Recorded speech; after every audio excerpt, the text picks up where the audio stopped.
The document templates that come with the Loan Manager on moneytools.net can be customized to your heart's content. So if you find yourself inputting some of the same data over and over again, if you want to change the fields so they make sense to you, or if you want to add some wording to the documents that will be there for you next time, why don't you customize one of the document templates? To do this, you go to the documents, we'll open it up, and you find the document template that's closest to the one you want to customize.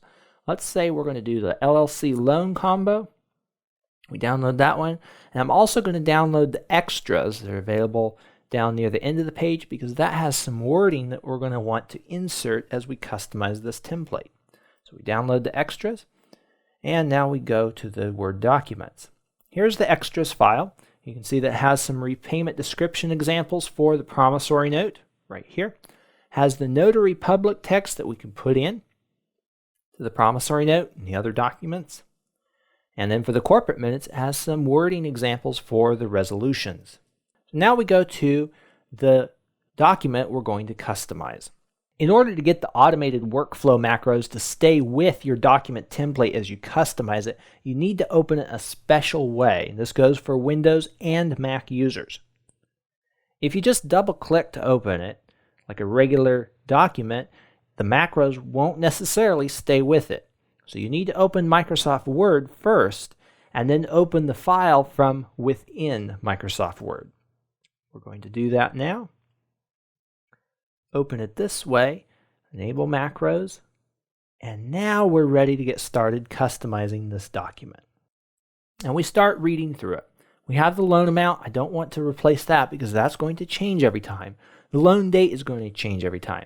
But I find myself setting up loans a lot for Jeffrey Smith and Example LLC. So we're going to come in here and change the borrower to Example LLC. And we're going to change the lender name. And now we need to put in the lender address, the address where the payments will be mailed. So we start putting that in. And right here, you're going to notice, because I'm using a Mac, the keyboard Shift H, which is a capital H, that's going to start the automated document workflow. So I click Shift H, and it's telling me I didn't enable the macros in this project, but it still triggers that shortcut. So how do we get around this? Well, one way we can do it is to go and type the text somewhere else and just bring it in and paste it in. So here I've typed out the address. We just copy it out of Text Editor for Mac. We move back over here. I select where I want that address to be inserted, and I keep the text only, and now it's in the document. Now then we come down here to the written amount example. That's going to change every time. We'll leave it there. And then we look at the rate. That's going to change every time. Now for the repayment description, I don't like to have to remember to type the repayment description every time. And what I do doesn't change that much. And so I'm going to do something special for the repayment description. We're going to go over to the extras document and copy the sample repayment description right out of the extras. Copy that. We come back to the document we're customizing. We select this text and we keep the text only. That way it keeps our formatting. We'll add another enter line there. Now, the numbers in here are definitely going to change every time. So I'm going to come in here and I'm going to enclose the equal monthly payments in brackets. And so I'm going to put the field name right here and put number of equal monthly payments and equal monthly payments of. All right, and starting, I put the date that those payments start with the final payment of, this will be the final payment amount and the final payment date. Great. Now when I run the autofill on this the next time, the autofill looks for these angled brackets, and so it's going to prompt me for each one of those fields, and I'm not going to have to remember all the wording that I want to insert for that repayment description every time. Now we come to the late fee percentage. I pretty much always use 2%. So we're going to put in 2%. The late fee dollar amount will change based on what that payment is every month, so we'll leave that there. I always use monthly payments, so I'm going to change the payment frequency to monthly. because that way I won't have to select that option every time.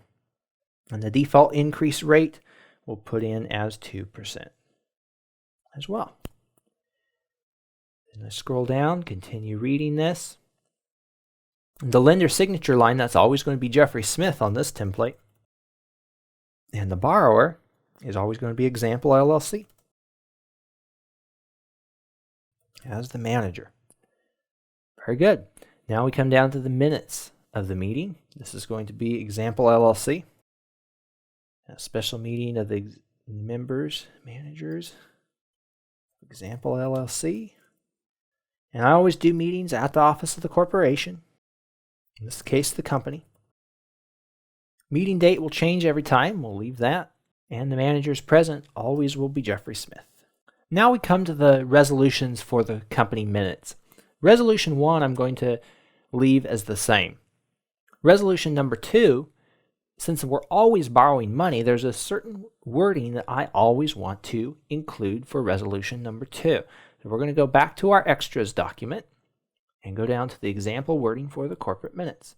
Here we have, for the result, the corporation would accomplish the above resolution by borrowing $20,000 from John and Mary Smith, and the secretary is ordered to attach a copy of such a promissory note.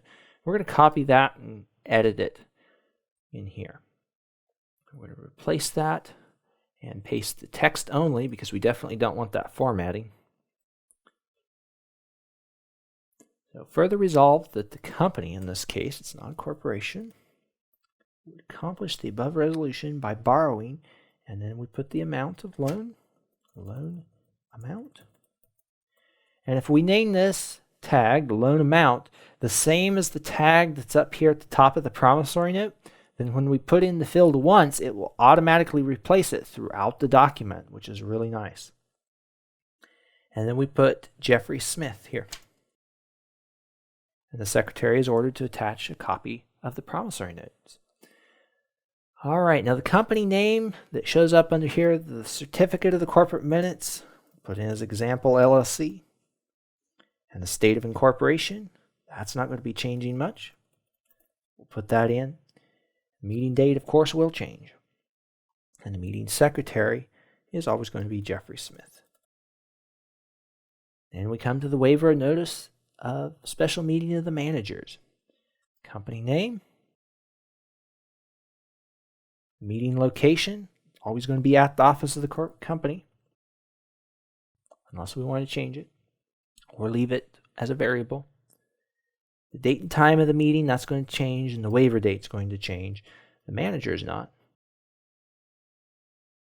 All right, so now this template is set up exactly the way we want it.